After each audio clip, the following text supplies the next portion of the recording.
This short video is to introduce you to the ring with support type pessary and talk about removal, cleaning, and reinsertion. The objectives of this video are to walk you through the removal process, cleaning, and reinserting the ring pessary with support, and to help you understand the potential complications that could arise with this type of pessary and how to prevent or manage them. So with any new type of procedure, the technique of dealing with pessaries, removing them and reinserting them, is something you master over time, and every patient's pessary is slightly different.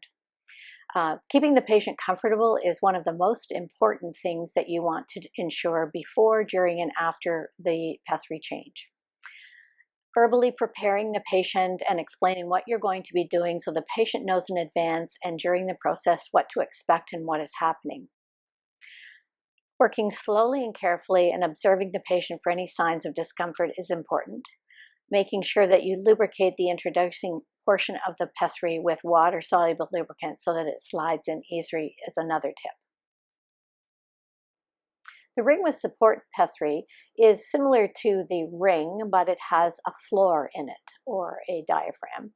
And this provides more support for larger types of cystoceles. It also means it's a little more difficult to insert and remove, only because it's a little trickier to get your fingers on it. To remove this pessary, you will notice that there is a larger hole at the front of the pessary, and hopefully you'll be able to insert your finger into that, reaching from above the pessary, pulling it down, and then pulling it towards you and turning it on its side to remove it out slowly. So when we remove the pessary, you will notice that it will have some discharge on it, hopefully no signs of bleeding, but there is a bit of a debris that can build up depending on each individual patient. And so we want to make sure we wash it really well with mild soap and water. You can do this either in a container that's large enough to submerge the device in, like a sterile basin, or you can take it to the sink and wash it with soap and water there, and just ensure that you really are able to soak off anything that's on it and be able to scrub around the edges if there's any debris that you feel needs to be removed. Once you've scrubbed it off and removed all the visible residue, then you rinse it under tap water for about 30 seconds and then dry it, and it's ready to be reinserted. The ring with support pessary is folded in half to be reinserted, and it folds in half fairly easily if you fold it in half at the larger holes on either side. When you have it into the folded position, you want to ensure that you've first lubricated the end of the pessary that's going into the vagina first, and that will help to lubricate the rest of it as you slide it through into the vagina. You want to make sure that you have it firmly grasped in the hand with which you will use the inserting, and that you have the other hand free to be able to provide some pressure to ensure that you can slide on the vaginal tissue, to ensure you can slide this in towards the tailbone. It's important that you try to hang on to this pessary as long as you can as you're doing the insertion process, as it does tend to snap if you open it too quickly, and that can be very uncomfortable for the patient. Once you have ensured that it is far enough into the vagina, then you want to push it down as far as you can to the back, and then ensure that it pops up in the front. And again, put your finger into one of the holes and turn it a quarter turn to the left or the right, which will help to lock it in position.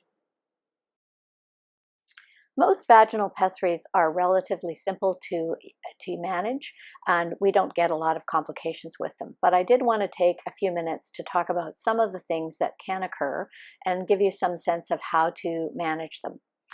Pessaries in general are changed every 2 to 4 months, depending on the individual patient. So vaginal discharge, bleeding if it's related to erosions or ulcerations, and bowel dysfunction are the most common complications that we see.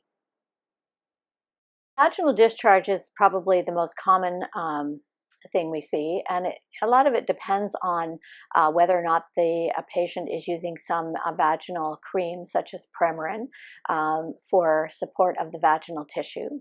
It is a pretty normal response to having a pessary in place, and the vaginal discharge should usually be a creamy yellow greenish in color.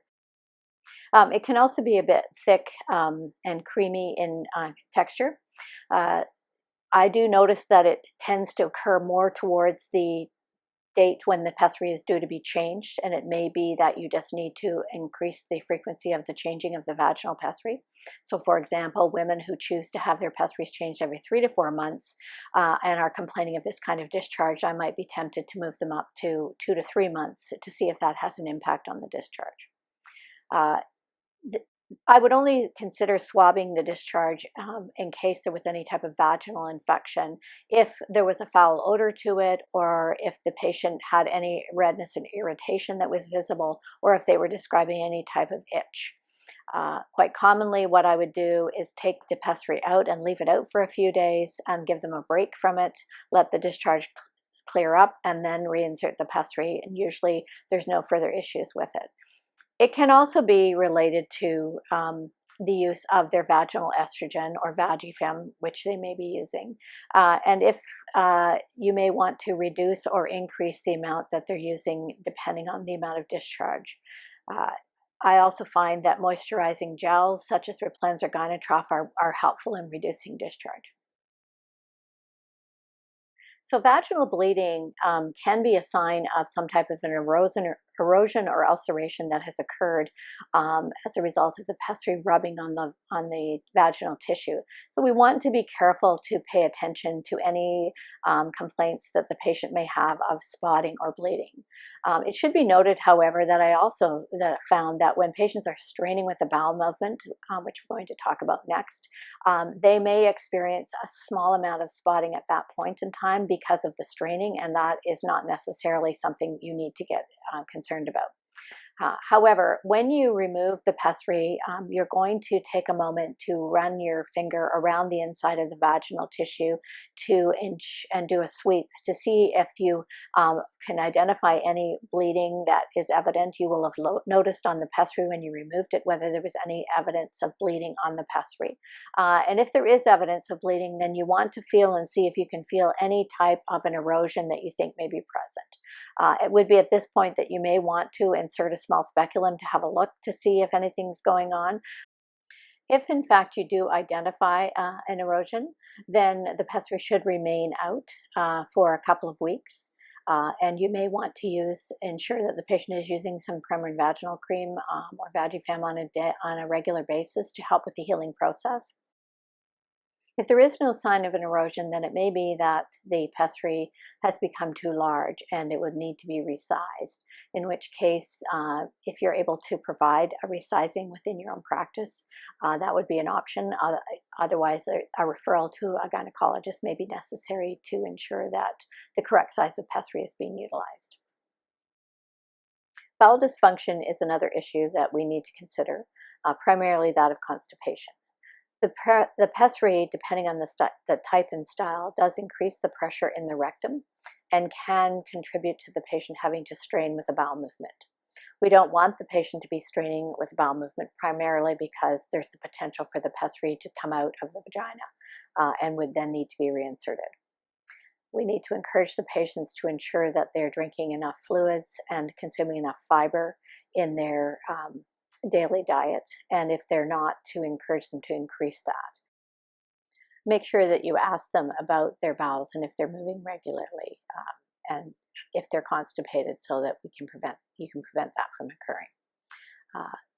One other strategy that can be effective if they have issues with constipation and do have to strain with a bowel movement, that is to ensure that they put their finger in front of the vagina to hold the pessary back in the vagina while they're having a bowel movement, and that can be effective as well. Follow-up pessary care really depends on each individual patient, but usually every 2 to 3 months. It depends when you remove the pessary what condition the vaginal tissue is in. So if it's irritated, you may want to do it more often. If they're using a vaginal moisturizer and it's easy to remove the pessary and reinsert it, then probably you have the right amount of time that you're currently following. When the pessary becomes difficult or tight to remove, then often increasing it to a more frequent changes will help with that. One thing is very important to remember is that pessaries cannot be ignored, forgotten, or left in place. I encourage you to book the next pessary appointment before the patient leaves the office so that they have that in place, and to keep track of when they are due to come in. In conclusion, I hope this short video has been helpful to you, and that you're able to watch it as many times as needed to feel confident with doing your pessary care. You will also find that enclosed with the connection for this video was an information health sheet for each of your individualized patients that provides you with written instructions, primarily the same as what I've talked about in this video.